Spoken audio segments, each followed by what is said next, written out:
Preparation. Set your body perpendicular to the target, legs shoulder length apart. Place one hand at the end of the stick and one almost halfway down the stick.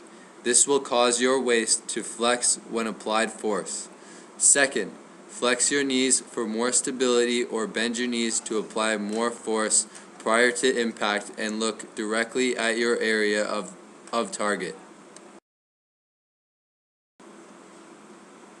Backswing or recovery moments. Either just draw your stick forward with your arms for a wrist shot while shifting your weight to about center or even a little on your back foot, or sliding the stick back on the backhand of your stick will respond in the same movement.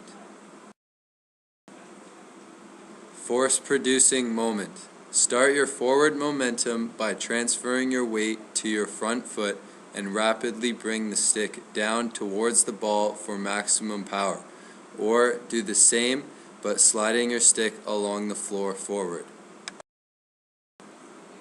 The critical instant or impact. As you make contact with the ball, all of your weight should be on your front foot for power and control. The wrist shot, however, there is no real impact moment. Instead, it's the point where you flick your wrists is the source of all movement of the ball. Follow through. As you come through with both the slap shot or wrist shot, it all depends where your stick is pointing and where your hips are pointing that determines where the ball will go, usually. If the stick is high and your hips are pointing a bit up, then the ball will go high. If both are low, then the ball will go low. Same for left and right.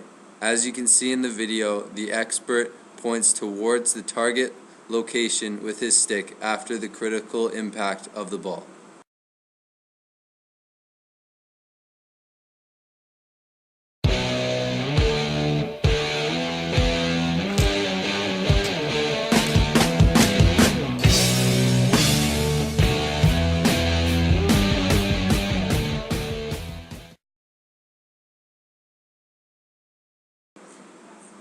As you can see in this rookie, her preparation between the stick, ball, and body are out of order to the point in which her posture would consider her to be unprepared.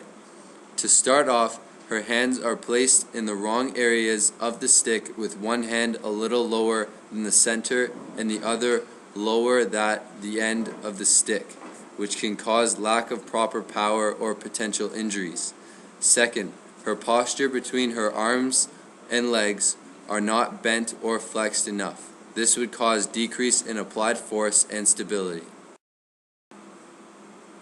Through the moment of impact, the rookie doesn't apply enough force or weight transfer for the ball to lift. Also, the transfer between her body doesn't shift from arms to stick to generate the required contact, making the movement unresponsive. Also, the impact between the ball and stick is more of a slap rather than a wrist shot movement. Lastly, the follow-through of the stick is not pointing towards the target, in which makes the skill inaccurate.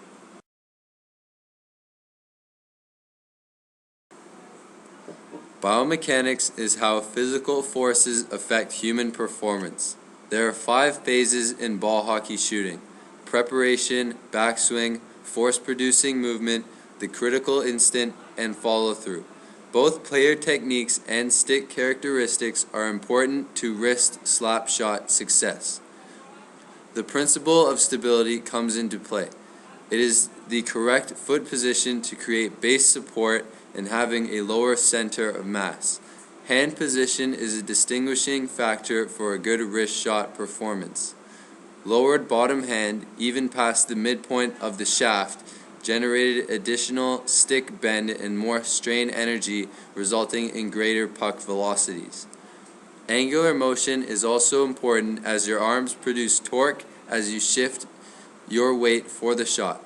At the moment of contact, your legs are moving in the opposite directions as the ball and the rest of your body to produce even more power as you follow through.